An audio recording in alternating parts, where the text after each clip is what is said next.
Some guardians wear gold. Others wear death. Lena Halbrook thought she'd seen everything: visions, curses, shadows from beyond. But nothing could prepare her for what came next. In the present day, reports began to surface. Archaeologists and museum curators who had recently handled artifacts from Tutankhamun's tomb were dying, under uncanny, identical conditions. Each was found alone, their bodies twisted in terror. No visible wounds, except for one detail. Their lungs were filled with sand. At first, it was dismissed as desert misfortune, freak accidents, allergic reactions, perhaps even foul play. But the evidence began to mount.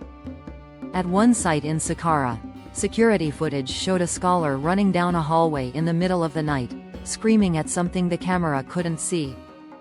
When guards arrived, they found his lifeless body slumped against a sarcophagus, his eyes open, filled with dust. And then came the claw marks.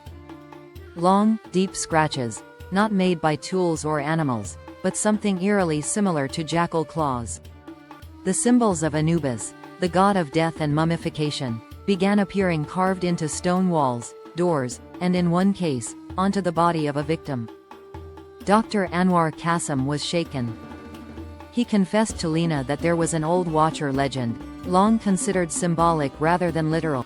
If the eye awakens, the guardians of the threshold will rise. According to the tale, a secret cult devoted to Anubis had survived since antiquity, passing knowledge through generations. Their purpose was not to protect humanity, but to maintain balance between the living and the dead. If the Eye of Ra, an artifact of divine judgment, was disturbed, the guardians were sworn to execute all who violated the veil.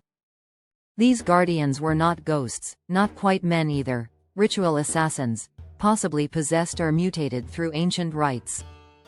They did not kill to punish, but to restore cosmic order. Lena and Qasim traveled to a remote Nubian temple rumored to be the cult's origin point. Beneath layers of collapsed stone, they found a forgotten burial site, not of royalty, but of priests who had once served Anubis directly. Their tombs were empty and recent. Carved into the altar was a message in blood-red ochre: "The eye sees again. The jackal walks in shadow."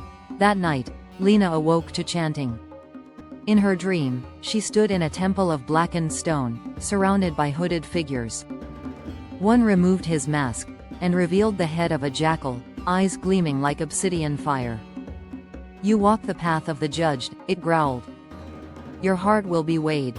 Your blood will tip the scale." When she woke, her hands were coated in sand, and her fingernails streaked with dust.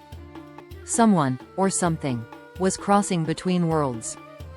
The eye had not just awakened divine wrath, it had opened a gate. And now, Anubis walks among the living.